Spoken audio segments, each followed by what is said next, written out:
All right, hello and welcome to Party of Two Cruising. I'm Patrick, and today we're going to talk about getting you on the ship a little bit faster without the hassles of not being prepared when you arrive here at the port. Now here I am right here in Tampa, and I'm here right out in front of Terminal 3.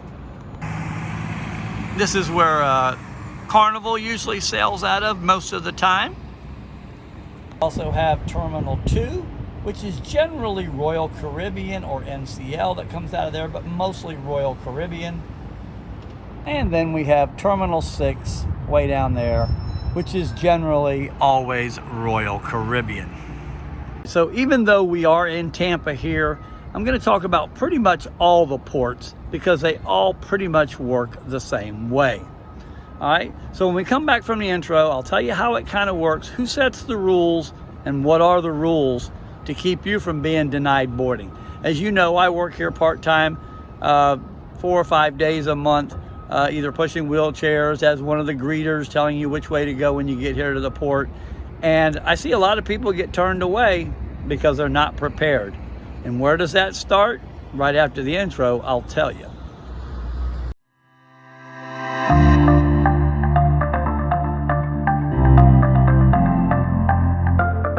All right, so where does that preparation start? It starts at home. Alrighty, so the first thing you need to do, and today I'm only going to talk about, because there's several ships that sail out of here during the winter months. Right now we have Celebrity sailing out of here, we have NCL sailing out of here, Royal and Carnival. Okay, but today I am going to just focus on Royal and Carnival. And again, most of the ports operate the same way, but the cruise lines operate a little bit differently. Alrighty, so first of all, let's talk about who sets the rules on what you can bring on a cruise ship and what you can't. So first of all, let's talk about the port itself. Why are they different rules? Who sets the rules? The cruise lines set the rules. So for example, here at Terminal 3, which is usually Carnival, okay, Securitas runs the security here, but their rules are given to them by the cruise line. They're done by Carnival Cruise Lines. They are the ones that tell them what they can bring on, what you can't bring on. They're the ones that set the rules. They're just like when I was a police officer, I didn't make the laws, I just enforced them. Okay, to where Royal uses allied security. They use a totally different security company. If for some reason Royal decides they're not going to use Terminal 2, they're going to use Terminal 3 because something's going on at Terminal 2, that security company is just going to move all their stuff from Terminal 2 over to Terminal 3 for that day. When you come here to the port, don't get mad at the security officers or the deputies working. Be mad at the cruise line. They're the ones that make the rules. Alrighty? As I was saying, your preparation starts at home. So if you're going to sail on Carnival, okay, Carnival, you're going to have to print out luggage tags and your boarding passes. Okay, they operate a little bit different than Royal. All right, so you're going to print those out. Make sure that barcode that you see on that boarding pass right there is completely, the whole thing is on there, or it's going to mess you up. Okay, make sure you print luggage tags, and I'm going to tell you right now, print a couple of extra luggage tags because you're going to need them. Okay, but if you arrive at the port and you forgot to print out your boarding pass, or you couldn't find it, or you didn't have a printer, something happens, do not panic. When you get here to the port, when you get to see the porters out front that are going to take your bags, if you're going to send your bags up, they will print out or hand write out a luggage tag for you.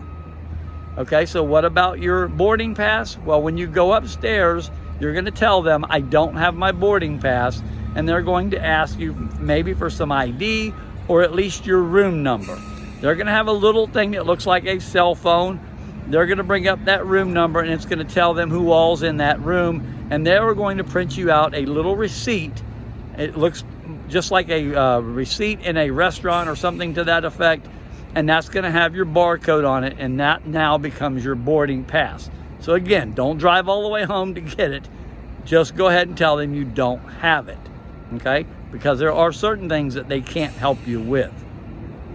All right, so with Royal Caribbean, you're going to make sure you download their app while you're at home where you have good internet, okay? That app, which I really like that app because it's so simple. If you have a passport, all you do is it's going to say scan your passport, you aim your camera at the passport, and it fills it all in for you. So in other words, with Carnival, you're going to make sure you've already checked in. When you do Royal, you're going to do the same thing, but you're going to do it with that app. The last thing you're going to do the day before that cruise is you're going to do your health assessment, just saying you're not sick, you don't have any flu-like symptoms, haven't been around anybody that's got COVID, and you're done until you get here to the port.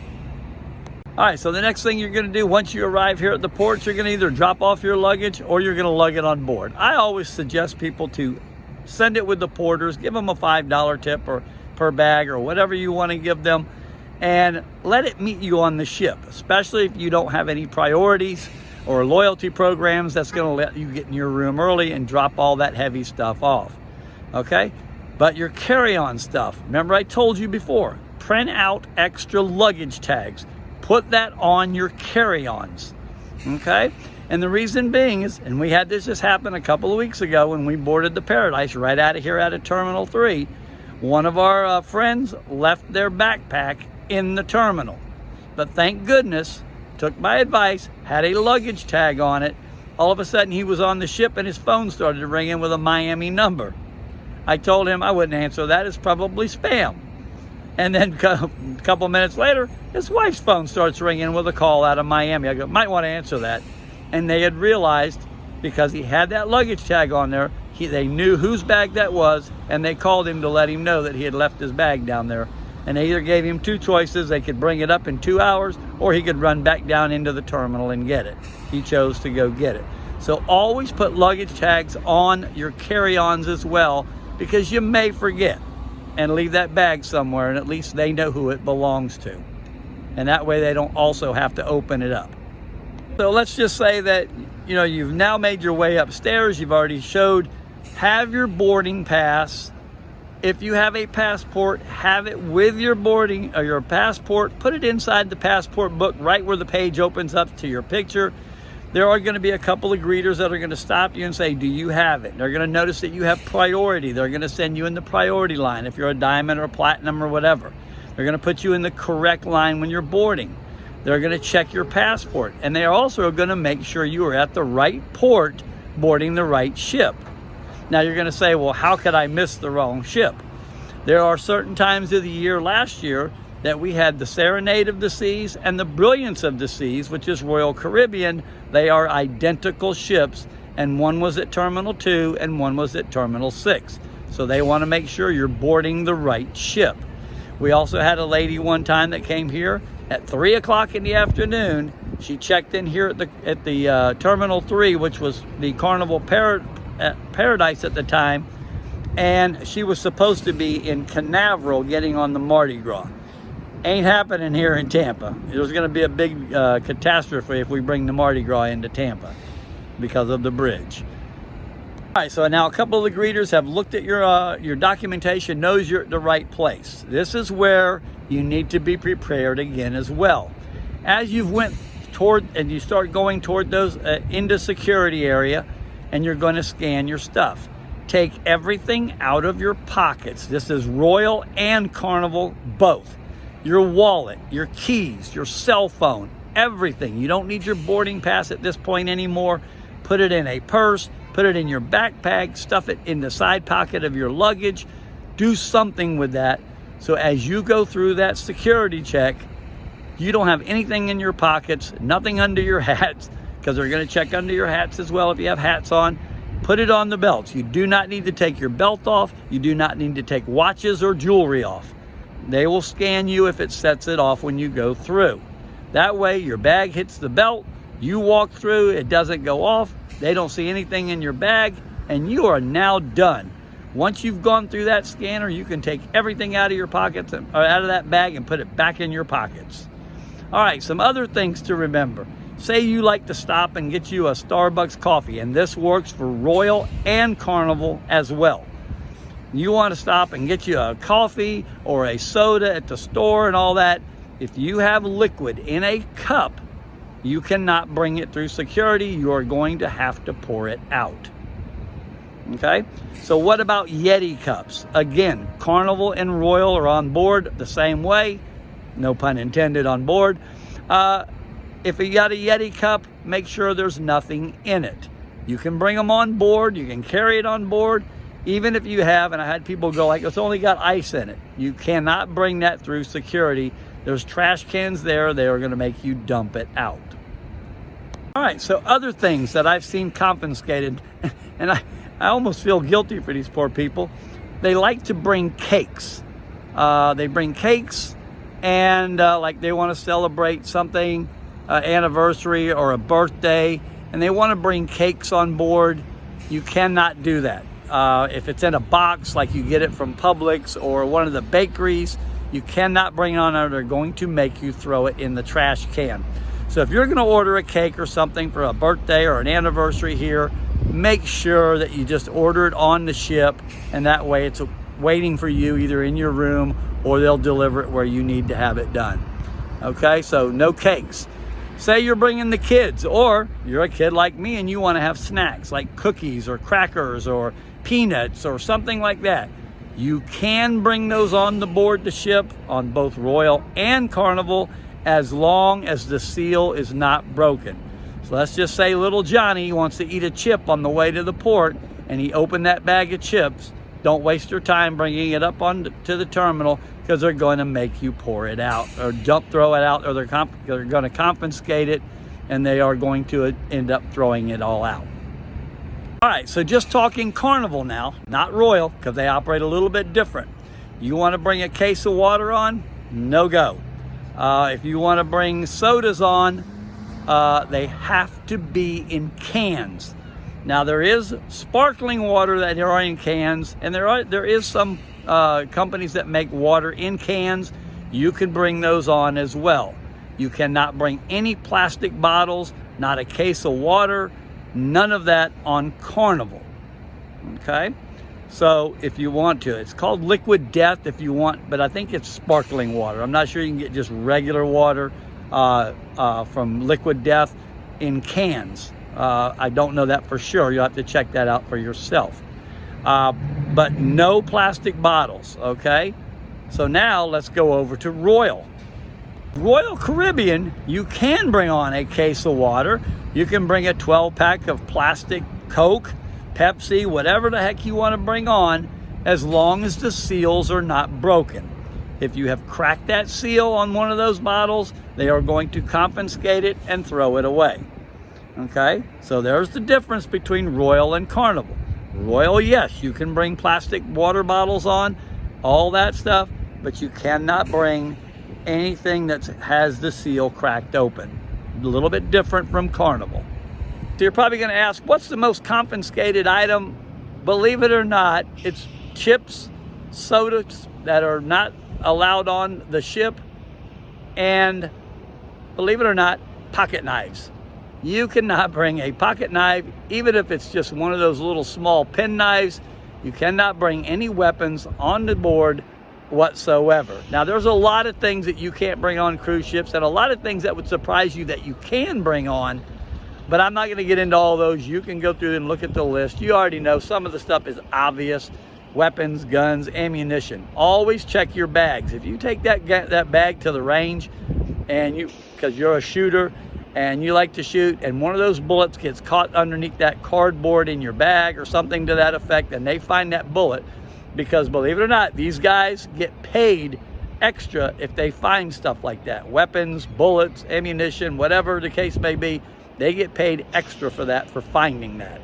So make sure you check your bags before you ever get here to the port, at home, before you pack and you do it.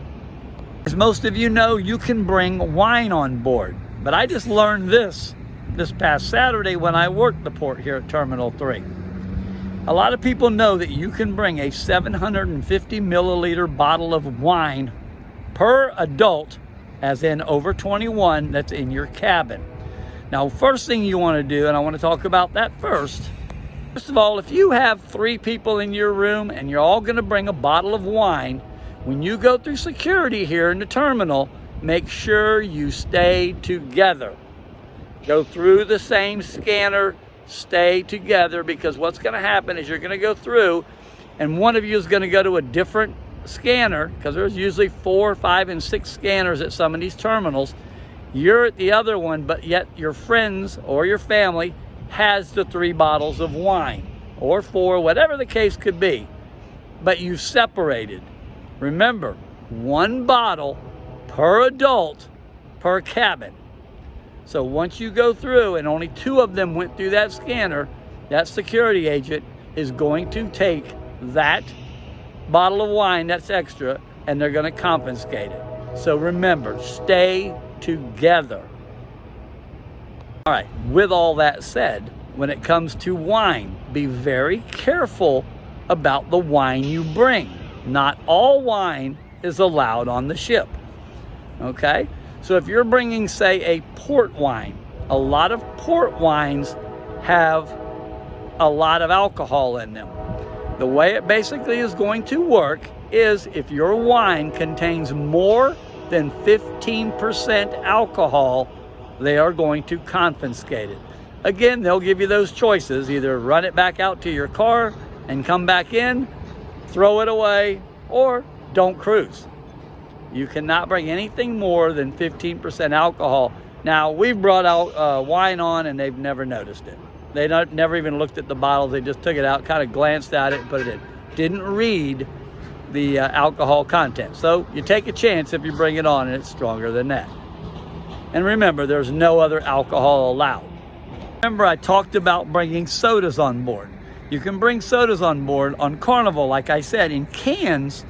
But what a lot of people do is they open up the carton, they take all the sodas out, they slide beer, 12-ounce beers into that carton, and then put 2 regular Cokes or whatever you're taking on, Pepsi, Coke, Mountain Dew, whatever it is, and they put those by the handle.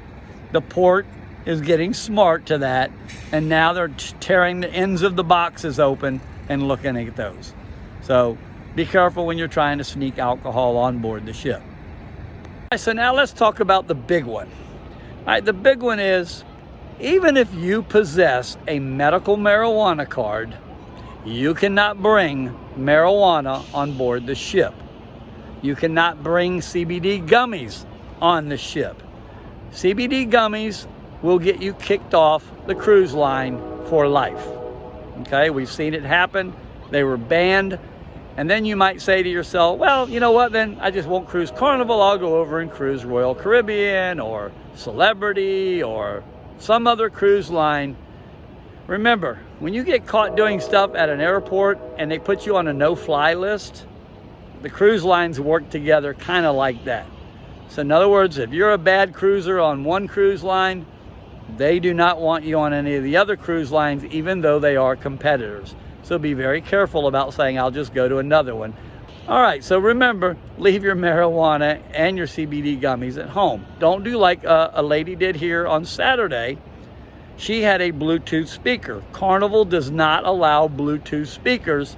And inside the Bluetooth speaker, she put the CBD gummies. Remember, you get caught with them, you're banned from cruising with them for life. Okay? You're asking yourself, why is that?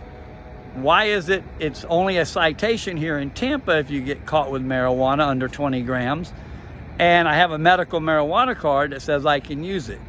It's because cruise lines don't follow local or state law. They follow federal law from that country. So for example, when they're in America, they are following federal law, and federal law still says marijuana, THC, all that is still illegal.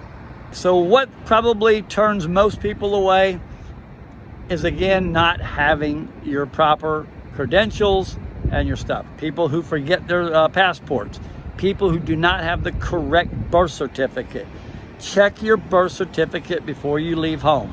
Make sure it's either a original or an abstract copy, which means it still shows the seal, shows everything on that birth certificate. Make sure it's not the one with the little feet on it that you got at the hospital. That is not a true birth certificate. That is just a hospital copy. Make sure you bring that to the port with you.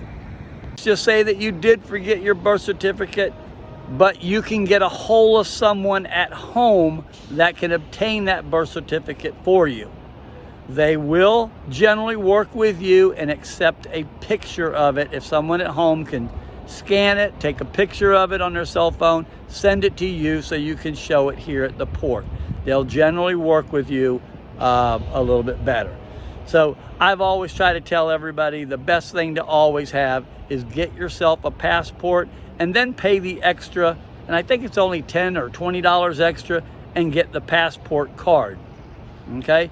We can't help it that the government, especially when a passport is about to expire, and a lot of the cruise lines want that passport to be valid for 6 months after your cruise dates.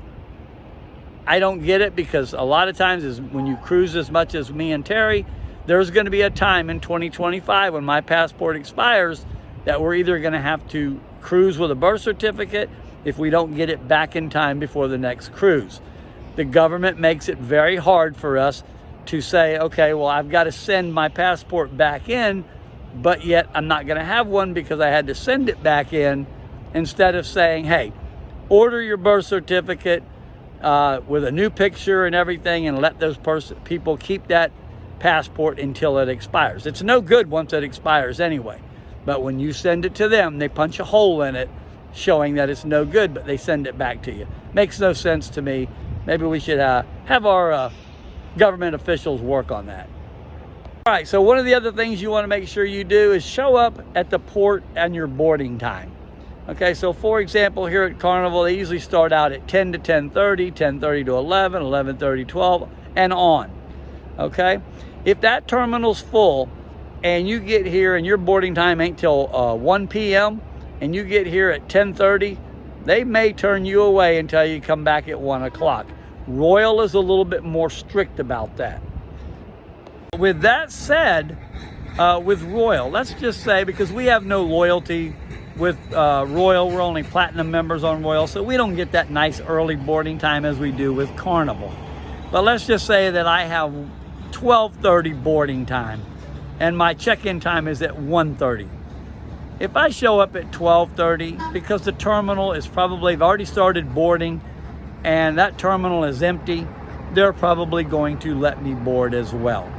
Okay, so it just kind of works that way. With the later the better, so you can get onto that ship. All right, so once you're in the terminal here at for Carnival, they are going to call basically your diamonds first, then your platinum, then your suite guests, and then your faster to the fun.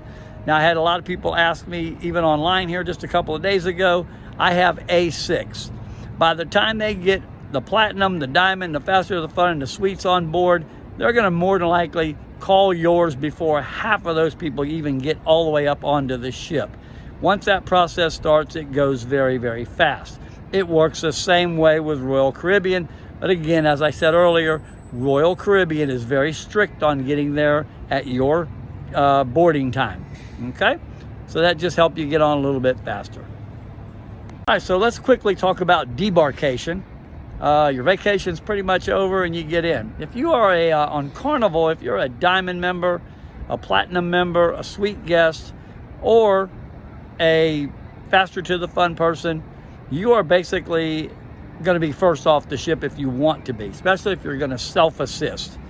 Okay, they're going to give you a meeting place, meet there. Do not, especially here on the Paradise, go down to deck 7 and hang out by the lobby, because they are going to close a lot of those doors and they're going to run you off. So don't leave until your debarkation time. Go up to the Lido and eat, do whatever to try to get you off that ship a lot faster. With Royal, it's a little bit different. If you're going to self-assist, they usually line you up either on the outside promenade deck or in the restaurants, and then you're going to basically walk off Royal pretty much will get you off the ship pretty fast, even if you don't have any kind of loyalty perks or any of that kind of stuff. So follow their rules and you'll get off a whole lot faster. Again, so in review, most of the terminals, like I said, that we've ever gone out of, they operate pretty much the same way. The rules are pretty much always the same at every terminal for each cruise line. The only one that's a little bit different, and we'll do that basically maybe in June, we'll do one on them, is Margaritaville at Sea. Because as you know, Margaritaville at Sea just purchased a Spirit class ship, and they are going to start sailing full-time out of Tampa in June. And we actually did that, and we still got to do our review on that. It was actually pretty good. We had a good time, and that went out of West Palm Beach. And you probably saw the videos on that. So once they get here, you're going to have 3 different sets of rules, because they don't allow you to bring anything on board. No Cokes, no water, nothing. So maybe they'll change their rules when they get here to Tampa. I don't know, but we'll bring that to you then. Alrighty, thanks for watching. Hopefully this helps you embarkate a little bit faster than you've been doing. And that's by being, again, prepared when you get here to the port. Alrighty, have a great day. Happy cruising.